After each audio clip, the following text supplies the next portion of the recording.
우리가 너를 사마리아 사람이라 또는 귀신이 들렸다 하는 말이 옳지 아니하냐? 나는 귀신 들린 것이 아니라 오직 내 아버지를 공경함이거늘 너희가 나를 무시하는도다. 나는 내 영광을 구하지 아니하나 구하고 판단하시는 이가 계시니라. 진실로 진실로 너희에게 이르노니 사람이 내 말을 지키면 영원히 죽음을 보지 아니하리라. 지금 내가 귀신 들린 줄을 아노라.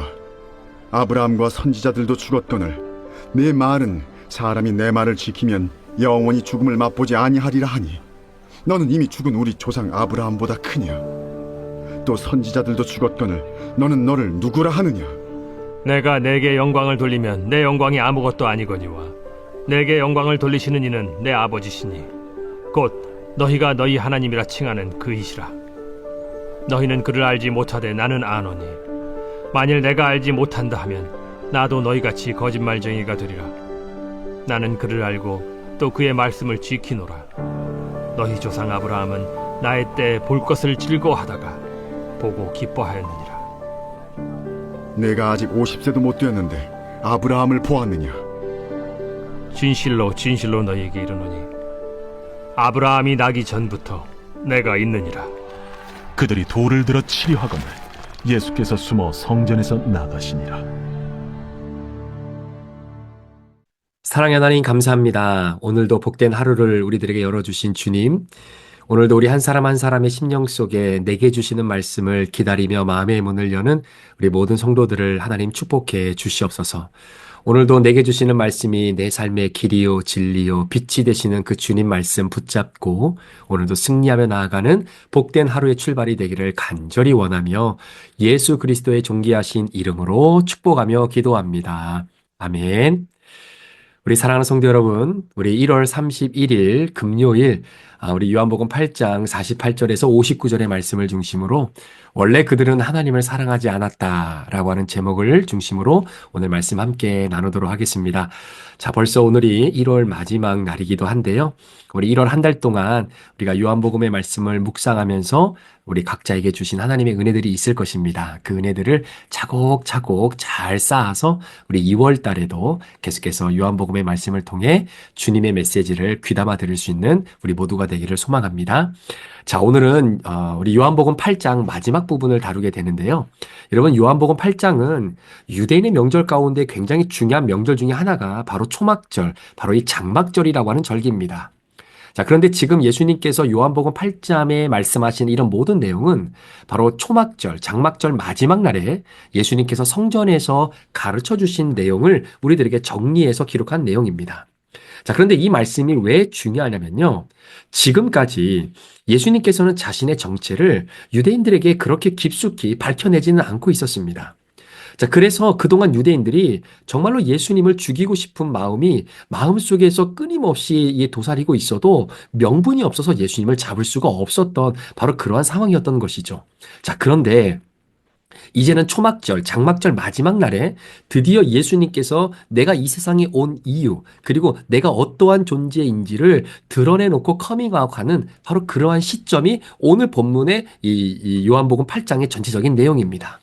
그래서 이 시점을 근간으로 드디어 유대인들이 예수님을 십자가에 못 박아 죽여야 된다라고 하는 그 명분을 이제야 비로소 찾게 되는 것이죠. 자, 그와 관련돼서 예수님께서 자기 자신을 요한복음 8장 12절에 뭐라고 표현하시냐면 나는 세상의 빛이니 나를 따르는 자는 어둠에 다니지 아니하고 생명의 빛을 얻으리라 이렇게 말씀하십니다. 그러니까 예수님께서 자기 자신을 소개할 때에 나는 빛이다 이렇게 말씀하시거든요. 자, 우리는 이 뜻을 지금 무슨 의미인지는 혹시 잘 몰라도 여러분 유대인들은요. 내가 세상의 빛이다 라고 했을 때 그 의미가 무엇인지를 유대인들은 대번에 알 수 있었다라는 겁니다. 자, 이유가 뭐냐면 자, 구약의 메시아를 가리키는 상징은 다른 무엇이 아니라 바로 빛이었어요. 자, 그래서 유대인들은 빛하면 이꼴 메시아, 우리가 기다리는 하나님의 아들, 우리를 구원해 주실 메시아, 이렇게 서로 등식이 성립되어지는 그러한 하나의 어떤 표현이 바로 빛이다라는 것이었습니다. 자, 그러니까 유대인들은요, 자신을 소개할 때 절대로 사용해서는 안 되는 표현 중에 하나가 뭐냐면 내가 빛이다, 이런 표현은 절대로 사용해서는 안 되는 거죠. 왜냐하면 유대인들에게 있어서 빛은 동일하게 메시아다라고 그렇게 인식이 될 수 있는 표현이었기 때문입니다. 자, 그렇기 때문에 우리나라 조선시대에도 여러분 사대부들도 마찬가지 아니겠습니까? 자신들이 입고 다니는 그 옷에다가 여러 가지 자신을 드러낼 수 있는 다양한 표현들을 뭐 집어넣지요. 어떤 사람은 장수를 기원하는 의미에서 뭐 거북이라고 하는 그림을, 그런 모양을 수놓아서 입고 있는 흉포가 있을 수도 있고요. 자, 그런데 조선시대 사대부들 가운데에 아무리 그래도 그렇지 자신의 옷에는 절대로 넣어서는 안 되는 한 가지 표현 방식이 있었습니다. 그것이 뭐냐면 바로 용이에요. 용. 여러분, 용은요, 그 나라의 왕에게만 해당되어지는 그림입니다. 따라서 만약에 자기가 입고 다니는 옷에 용을 그려 넣었다. 그러면 여러분, 그거는 그 자체로 반역이 되는 거예요. 따라서 구약의 빛은 메시아의 상징입니다. 그러니까 감히 내가 빛이다, 나는 빛이다, 나는 세상의 빛이다, 이런 말을 하는 사람은 없어요. 그런데 성전에서 예수님이 내가 세상의 빛이고 빛을 비추기 위해 왔다라고 선포하시는 겁니다. 그러니까 이 말씀을 하시는 순간 여러분, 이 요한복음 8장에서 펼쳐지는 분위기가 어떠냐면요. 유대인들이 지금 예수님이 하시는 말씀을 다 알아들었습니다. 자, 커밍아웃 하는 것도 다 알고 있어요. 자, 그런데 예수님이 나는 세상의 빛이다 라고 자기 자신을 소개하면서 나타나는 반응이 두 갈래로 나뉘어집니다. 자, 먼저 예수님의 말씀을 반대했던 유대인들의 반응이 뭐냐면 예수님의 말씀의 진위를 파악하지 않고 그냥 대놓고 반대하는 사람들이 생겨요. 자, 오늘 말씀은 아니지만 우리 13절의 말씀에 보면 바리새인들도 예수님께서 나는 세상의 빛이다 이 말씀을 듣고 난 다음에 자신들의 입장을 표명합니다. 자, 뭐라고 바리새인들이 이야기하냐면 바리새인들이 이르되 내가 너를 위하여 증언하니 내 증언은 참되지 아니하도다. 아예 대놓고 예수님을 향해서 네 증언은 참되지 않다. 자, 이것을요. 원어적인 뜻으로 잠시 한번 살펴보면 앞으로 예수, 당신이라고 하는 사람이 어떤 증거를 우리한테 내놔도 당신을 메시아라고 절대로 믿지 않겠다라고 작정하고 선언한다라고 하는 의미가 내 증언은 참되지 아니하도다라고 하는 맥락 속에 담겨져 있다라는 거죠. 자, 그런데 어떤 사람들은 30절 말씀해 보니까 그럼에도 불구하고 많은 사람들이 예수님을 믿었다 이렇게 이야기합니다. 자, 그러니까 8장, 요한복음 8장의 전체적인 배경은 여러분 윤리적인 배경이 아니라 이건 영적인 배경이에요. 자, 그렇다면 예수님을 말씀하시는 그 말씀에 불신을 내비쳤던 그 유대인들의 이유가 뭐겠느냐라는 거죠. 왜 예수님께서 커밍아웃 했잖아요. 내가 빛이고 내가 아버지께로부터 이 세상에 보냄받은 세상의 빛이고 메시아다. 이렇게 말씀하셨을 때 어느 한 유대인의 부류는 예수님의 말씀을 믿었지만 어느 한 부류의 유대인은 어느 한 유대인의 부류는 네가 어떤 증언을 하든 내가 그 증언을 참되지 아니하는 것으로 내가 믿겠다. 이렇게 단언을 하게 된 이유가 뭐겠느냐라는 거죠. 자, 8장의 내용의 흐름이 이겁니다. 하나님의 아들 예수가 메시아라고 전했을 때, 자, 믿었습니다. 그런데 어떤 사람은 메시아는 필요해요.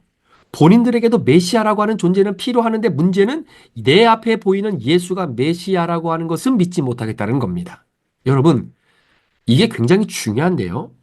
자, 우리 하나님은 죄로 인하여 죽어가는 나를 구원하기 위해서 하나님은 당신의 해답을 이미 우리에게 내놓았습니다. 하나님의 아들 예수라고 하는 인물을 그리스도로 받아들이고 믿는 거예요. 그러면 구원을 얻는 겁니다. 자, 그런데 유대인들의 태도를 한번 보세요. 나는 그리스도, 메시아가 필요하다는 겁니다. 그런데 그 메시아가 지금 내 눈에 보이는 이 예수라고는 믿어질 수 없다라는 거예요. 믿을 수가 없고 받아들일 수 없다라는 겁니다. 자, 이유가 뭐냐면요. 그리스도는 좋은데 그리스도가 내 눈앞에 있는 예수인 것은 싫은 거예요. 자, 그리스도는 좋은데 그리스도가 예수인 것은 싫은 거예요. 자, 여러분, 이것이 무엇을 의미하는 것이냐면요. 자, 42절의 말씀에 보면 하나님이 너희 아버지였으면 너희가 나를 사랑하였으리니 이런 말씀이 나와요. 그러니까 하나님이 너희의 아버지였다라는 것을 너희들이 믿고 받아들이고 그 하나님을 사랑했다면 너희가 나를, 하나님이 보낸 예수인 나를 사랑하였을 것이다 라는 겁니다. 자, 이 말을 뒤집어 이야기하면 뭡니까? 지금 유대인들 너희들이 나 예수를 그리스도로 믿지 않는 것은 너희들이 나를 보내신 아버지를 사랑하지 않았기 때문이다. 이런 맥락으로 지금 예수님이 말씀하고 계시는 것이죠. 자, 그런데 43절에 너희들이 도무지 내 말을 듣지 않는다 이렇게 얘기하시는 겁니다. 자, 그러면 이 사람들은 왜 예수님의 말씀을 안 들을까요? 아니, 아예 듣지 않기로 작정을 한 이유가 도대체 뭐겠느냐라는 거죠. 자, 44절의 말씀해 보니까 너희는 아비 마귀에게서 났으니 너희 아비의 욕심대로 너희도 행하고자 하느니라. 그는 처음부터 살인한 자요 진리가 그 속에 없었으므로 진리에 서지 못하고 거짓을 말할 때마다 제 것으로 만하나니 이는 그가 거짓말쟁이요 거짓의 아비가 되었습니다. 자, 그들이 내 눈앞에 보이는 예수를 그리스도로 받아들이지 못하는 이유는 바로 예수 그리스도를 이 땅에 보내주신 하나님 아버지를 사랑하지 못했기 때문이다라는 것이죠. 자, 그러면 이들이 왜 하나님을 사랑하지 못했는가? 이유는 44절에 그들 안에 아비 마귀의 거짓이 들어 있었기 때문이다라는 겁니다. 자, 그러면 예수님을 그리스도로 받아들이지 못하는 유대인들의 마음속에 들어 있었던 바로 그 마귀의 거짓, 바로 사단의 아비격인 마귀의 거짓이 뭐냐라는 거예요. 자, 이 부분을 우리가 좀 이해하기 위해서 제일 먼저 사탄이 이 세상에 찾아 들어와서 악을 행했던 창세기 3장으로 좀 돌아갈 필요가 있는데요. 한번 잘 들어보세요. 여러분, 에덴 동산 중앙에는 나무가 두 그루가 있었습니다. 하나는 선악을 알게 하는 선악과가 하나 있었고요. 하나는 생명나무가 있었어요. 자, 그런데 성경을 가만히 들여다보면 이상한 것은 뭐냐면 선악과는 먹으면 죽는다고 예수님이 분명히, 하나님이 분명히 말씀하셨는데 인간의 오감에 포착된 선악과는요, 먹음직도 하고 보암직도 하고 지혜롭게 할 만큼 탐스럽기도 했다라고 성경은 기록합니다. 자, 그런데 더 놀라운 것은 먹으면 영원한 생명을 허락하시기로 주님이 말씀하신 생명나무에 대한 묘사는 성경에 기록되어 있지 않다라는 거예요. 기록되어 있지 않다라는 겁니다. 자, 그러니까 추정하기로 생명나무는 생명을 준다고 말씀을 하셨는데 가만히 겉으로 보니까 매력적인 부분이 없는 거예요. 그러니까 하나님의 말씀과 인간의 오감의 판단이 전적으로 대치가 되는 상황입니다. 자, 그러니까 아담과 하와에게 가장 힘든 것은 내가 보기에는 생긴 것은 선악과가 생명을 주는 것처럼 보여요. 그런데 내가 생명나무를 취하고 선악과를 부인하려면 방법은 딱 한 가지입니다. 그것은 무엇이냐면 이렇게 판단하는 나를 부인하고 눈에 보이는 과일이 아닌 그 본질을 말씀하셨던 하나님의 말씀을 신뢰해야 가능하다라는 거예요. 이 신뢰가 없으면 선악과를 먹을 수밖에 없고 생명나무를 거부할 수밖에 없다라는 겁니다. 이유는 하나님의 말씀을 신뢰하고 그분과의 관계가 온전하지 않으면 내 오감으로 판단되어지는 선악과가 먹으면 죽는데 훨씬 더 그게 생명나무처럼 보이기 때문이다라는 거예요. 따라서 선악과의 문제는 여러분 다른 이유가 아니라 하나님과의 관계를 말하는 것입니다. 자, 그래서 거짓의 아비 마귀가 하와에게 와서 거짓말을 한 목적은요, 선악과를 분석하는 것이 아니라 오히려 하나님에 대한 불신을 불어 넣어주고 있는 거예요. 100% 신뢰로 엮여 있었던 하나님과 하와의 관계를 이 아비, 사단의, 이 마귀의 아비가 들어와서 그 관계를 파괴하는 것입니다. 따라서 그날 하와가 선악과를 먹었던 이유가 보암직도 하고 먹음직도 해서 먹은 것보다 더 중요한 근본적인 이유는 이미 하나님과 하와 자신과의 신뢰가 완전히 철폐가 되어진 것이 가장 근본적인 이유였다라는 거예요. 자, 우리가 무엇을 판단할 때 그 근간이 무엇인지를 진짜 잘 살펴봐야 됩니다. 여러분, 예전에요, 코비드 19이 한참 활성화가 되어졌을 때에 이제 나라에서 뭐 전 세계적으로 백신을 개발하느라고 굉장히 분주하게 뛰어다녔던 시간들이 있지 않습니까? 그런데 백신을 접종해야 된다라고 하는 이 사항 가운데에 두 가지로 나눠지더라고요. 두 가지 갈래로 나눠지더라고요.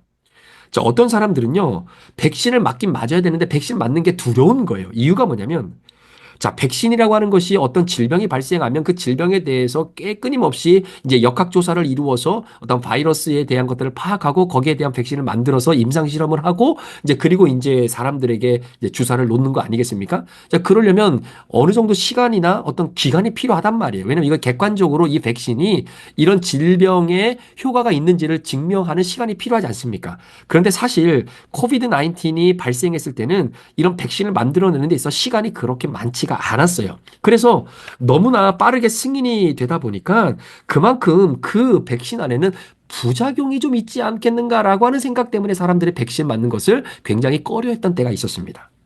자, 그런데 문제는 이런 사람들은요, 시간이 좀 지나고 어느 정도 사람들이 백신을 맞고 거기에 대한 효과를 좀 보고 그리고 그 효과에 대한 입증이 객관적으로 이제 증명이 되고 나면 처음에는 좀 불안했지만 그런 객관적 자료가 나오면 이런 사람들은 백신을 다 맞을 사람들이에요. 자, 그런데 문제는 백신을 맞으라고 해도 백신을 맞지 않는 사람들이 있었습니다. 이유는 뭐냐면 백신을 맞으라고 권고하는 지도자 자체가 본인이 싫은 거예요. 그러니까 그 지도자가 신뢰가 안 되면 백신 접종을 거부하는 사람은 죽었다 깨어나도 백신을 안 맞으려고 하는 겁니다. 자, 그러니까 이 문제는 백신의 문제가 아니라 관계의 문제라는 거예요. 관계의 문제라는 겁니다. 자, 예를 들어서 목회자인 저에게 질문을 하시는 분들이 있는데 그 질문의 두 가지 국면으로 한번 생각해 보면요. 첫 번째는 정말 성경이 궁금하고 알고 싶어서 질문하시는 분들이 있어요. 그러니까 성경은 내가 믿겠다라는 거죠. 그런데 지금 그 성경을 말하고 있는 목사가 하는 말이 진짜 성경에 있는 말이면 내가 그 목사가 하는 그 말을 내가 믿을 준비가 되어 있는데 정말 그 말씀이 성경에 있는지를 알고 싶어서 물어보는 분들이 계신다라는 거예요. 자, 그런 분들은 성경의 문제이지 그분과 저와의 관계의 문제는 아니다라는 겁니다. 자, 그런 분들에게는 성경을 잘 해석해드리고 또 이 말씀, 제가 전하는 말씀이 예를 들어서 성경에 있는 말씀이고 또 다른 목사님들도 이러한 주제로 설교를 하고 있다는 것을 보여드리게 된다면 충분히 그 말씀을 하나님의 말씀으로 받아들일 수 있는 분들이다라는 거예요. 자, 그런데 어떤 분들은 저와 신뢰가 깨어진 분들은요, 제가 어떤 이야기를 하고 정말로 목에 핏줄이 터지도록 그렇게 부르짖어도 어떤 말씀을 전해도 믿지 않아요. 받아들이지 않아요. 여러분, 이거는요, 설교나 말씀의 문제가 아니라 관계의 문제라는 겁니다. 선악과는 우리를 죽이는 죄의 상징입니다. 그러나 우리 눈에 볼품없는 생명나무는 예수 그리스도를 상징하는 생명이에요. 그런데 왜 하와가 그날 생명 대신 예수를 거부하고 나를 죽이는 선악과를 선택했을까? 그 근본에는 하나님에 대한 신뢰가 무너졌기 때문입니다.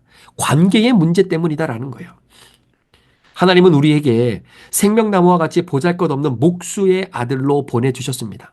생명나무가 목수의 아들이에요. 그런데 유대인들이 그 목수의 아들 예수를 메시아로 인정하지 못하는 겁니다. 그럼 이 찌질한 목수의 아들 예수를 메시아로 인정하지 못할 때 그 근본적인 이유가 뭐 같다고 생각하십니까? 정말 그 예수의 신분 때문인 것 같으세요? 아니면 겉모습 때문인 것 같습니까? 만약에 그렇다면 모든 유대인들이 예수님을 메시아로 믿지 않고 받아들이지 않고 거부해야 되겠죠. 그런데 어떤 유대인들의 부류는 예수를 메시아로 받아들였다라는 거예요. 자, 그렇다면 예수를 메시아로 받아들이지 않는 이 유대인들의 부류 속에 마음 속에 무엇이 궁극적으로 내재되어져 있는가? 자, 그것이 아까도 말씀드린 42절의 그 해답이 있는 겁니다. 하나님이 너희 아버지였으면 너희가 나를 사랑하였으리니 하나님이 너희 아버지였으면 너희가 하나님을 사랑했고 너희가 하나님을 신뢰하고 너희가 그 하나님을 너의 진정한 아버지로 너희들이 믿고 따랐다면 그 아버지가 보낸 나도 역시 너희가 신뢰하고 믿었을 텐데 나를 믿지 않고 신뢰하지 않는 것은 반대로 너희들이 믿고 있는 하나님을 원래 너희들이 사랑하지 않았기 때문이다라는 거예요. 애초에 이런 찌질한 예수를 보내신 그 하나님이 신뢰가 되지 않으니까 그 하나님이 보내신 예수 목수의 아들, 내 고정관념에 부합되지 않는 예수를 절대로 메시아로 받아들일 수 없다는 겁니다. 그러니까 하나님이 싫으니까요. 하나님이 보내신 구원의 방법도 하나님이 싫으니까 하나님이 보내신 예수를 메시아로 받아들이는 이 일도 그냥 싫은 거예요. 하나님과의 관계가 철저하게 깨어진 것입니다. 자, 그럼 오늘 말씀을 우리의 삶에 한번 적용해 본다면요. 여러분, 내가 정말로 좋아하고 바라는 것이 있습니다. 그런데 그걸 하나님이 기뻐하지 않으시는 거예요. 자, 예를 한번 들어볼게요. 여러분, 아내가 있습니다. 그리고 회사에서 일하는 직장 동료 중에 젊고 아름다운 여직원이 있다고 한번 가정을 해볼게요. 그런데 내가 늘 봤던 아내를 보면 권태가 느껴지고 설레임과 그리고 새로움이 없어요. 그리고 결정적으로는 세월이 너무나 많이 흘러서 이제는 아내가 예뻐 보이지 않을 때가 있는 겁니다. 그런데 회사의 여직원은 아름답고 볼 때마다 마음을 설레게 하는 매력이 있는 여자예요. 그런데 하나님께서 말씀하시는 것을 들여다보면요. 지금 네 앞에 있는 이 아내가 너를 살리는 생명나무야. 비록 권태기가 있고 설레임이 예전 같지 않고 궁극적으로 네가 보기에는 아름답게 보이지 않다 손치더라도 지금 네 눈앞에 있는 이 아내가 바로 너를 살리는 예수의 구원과도 같은 존재야. 그러나 너를 설레게 하고 매력적으로 보이는 그 회사 여직원은 손 하나만 까딱대는 순간 죽음과 파멸로 이끌어가는 선악과야 라고 우리 주님이 말씀하고 있는 겁니다. 그런데 중요한 것은 이 사실을 모르는 사람이 왜 없겠습니까? 어디 있겠습니까? 알면서도 생명나무를 선택하는 것이 아니라 선악을 알게 하는 나무를 선택한다는 사실이에요. 그럴 때 사람의 심리가 그렇습니다. 내가 좋아하고 내가 선택하고 싶고 죄의 즐거움을 느껴보고 싶은 그 충동에 가장 브레이크를 거는 것이 뭐냐면 바로 하나님의 말씀이라는 거예요. 자, 그러다 보니까 내가 하고 싶은 것을 하지 못하게 방해하고 계시는 분이 오히려 하나님이라고 인정하는 겁니다. 그러니까 하나님이 싫은 거예요. 하나님이 말씀하시는 것이 사실이고 맞는데도 불구하고 지키고 싶지 않은 겁니다. 따라서 죄를 짓는 그 현장에 내가 들어서 있다는 것은 궁극적으로 들여다보면 하나님과 나와의 관계가 멀어지고 있는 바로 이 관계의 문제 때문이다라는 거죠. 하나님을 아버지로 섬기고 하나님을 내 아버지로 믿고 그 하나님을 신뢰하고 그 하나님의 말씀에 내가 온전히 순종하며 나아갔다라고 한다면 하나님이 기뻐하지 않는 일들 가운데 내가 벗어날 수 있고 그 자리에서 내가 점점 멀어질 수 있는데 중요한 것은 그 하나님을 내가 온전히 사랑하지 못했기 때문에 결국 그 죄 가운데 들어가 있는 내 자신의 모습을 발견하게 된다는 겁니다. 오늘 유대인들은요, 대놓고 자신들의 입장을 결정한 겁니다. 예수님이 무슨 말씀을 하시든지 상관없이 우리는 예수를 메시아로 인정할 수 없다는 결론이었어요.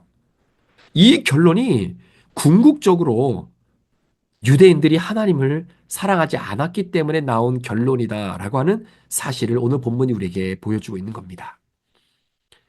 사랑하는 우리 성도 여러분, 오늘 하루 우리가 선택하는 선악과의 나무, 보암직도 하고 먹음직도 하고 지혜롭게 할 만큼 탐스럽게 하는 열매.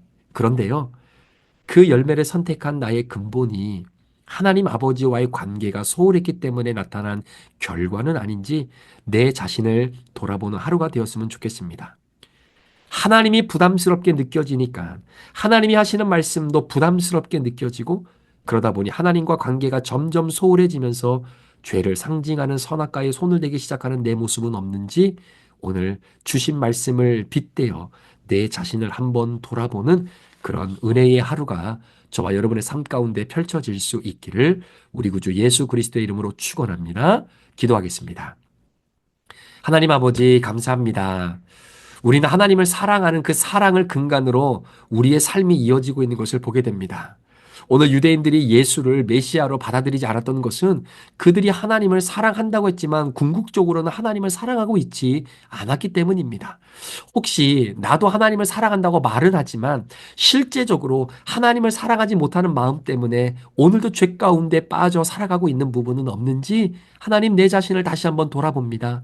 이 시간 성령께서 말씀하여 주시고 하나님을 더 깊이 사랑함으로 말미암아 나의 오감이 하나님의 말씀보다 앞서가지 않도록 도와주시고 하나님께서 말씀하신 그 진리의 말씀이 나의 오감의 판단보다 항상 기준이 되어지는 그런 하루가 되도록 하나님 도와주시옵소서. 모든 영광 주님 앞에 올려드리며 예수 그리스도의 귀하신 이름으로 축복하며 기도합니다. 아멘.